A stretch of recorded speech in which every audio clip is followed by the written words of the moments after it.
Gloire à Dieu, gloire à l'Éternel, alléluia, nous bénissons le Seigneur pour le souffle de vie qu'il ne cesse de nous accorder en ce jour. Aujourd'hui, je suis heureux de vous annoncer que mes enfants, les tout derniers, qui sont des jumeaux, totalisent 4 ans. Je bénis le Seigneur pour cela et je prie pour que le Seigneur les garde encore davantage, beaucoup d'années, qu'ils puissent grandir en sagesse, en grâce, qu'ils puissent faire des études, terminer ces études, qu'ils puissent connaître le Seigneur, le rencontrer, le servir, qu'ils puissent se marier, avoir des enfants. Que Dieu me fasse grâce de voir ses enfants aussi et que Dieu fasse des hommes respectables, respectés, des hommes sur lesquels ce pays peut compter au nom de Jésus.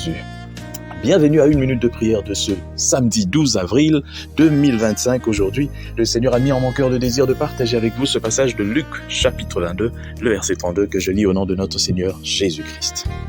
J'ai prié pour toi afin que ta foi ne défaille point. Alléluia. Ici, c'est le Seigneur qui parle.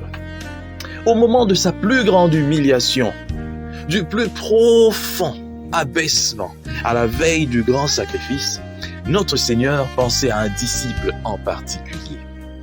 Il s'agissait bien de l'apôtre Pierre. Le Seigneur Jésus dit « J'ai prié pour toi afin que ta foi ne défaille point. » Aujourd'hui encore, le Seigneur prie pour nous tous, pour les mêmes raisons. Alors, je m'aimerais attirer l'attention d'un frère, d'une sœur. Très souvent, lorsque nous sortons de nos problèmes, de nos difficultés, lorsque nous disons que nous avons remporté des victoires, c'est vrai, nous disons que nous avons prié, on a prié, Dieu a répondu oui, mais n'oublions pas, nous avons un souverain sacrificateur. Lui, il intercède pour nous nuit et jour. Il ne s'agit pas de quelqu'un d'autre que de Jésus-Christ. Il n'y a pas d'intermédiaire entre Dieu et nous. Jésus-Christ a supprimé cette barrière. Et il est le seul qui fait le pont entre nous et lui-même qui est Dieu.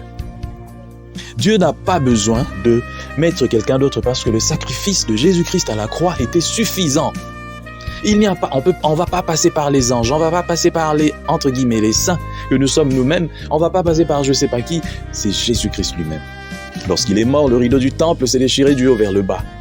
Et nous a montré que maintenant tout le monde a accès au lieu très saint. Là où il n'y avait que les sacrificateurs qui pouvaient entrer jusqu'au bout. Mais maintenant nous tous, nous sommes un peuple des sacrificateurs. La race des sacrificateurs. Lorsque tu crois au Seigneur Jésus, tu lui donnes ta vie. Lorsque tu vis selon sa parole, lorsque ta vie est en accord avec la parole de Dieu, tu es un sacrificateur. Alors tu n'as pas besoin. Le seul sacrifice qui vaille de la peine, c'est le sacrifice de Christ pour effacer nos péchés et aussi pour nous réclamer la victoire dans tout combat.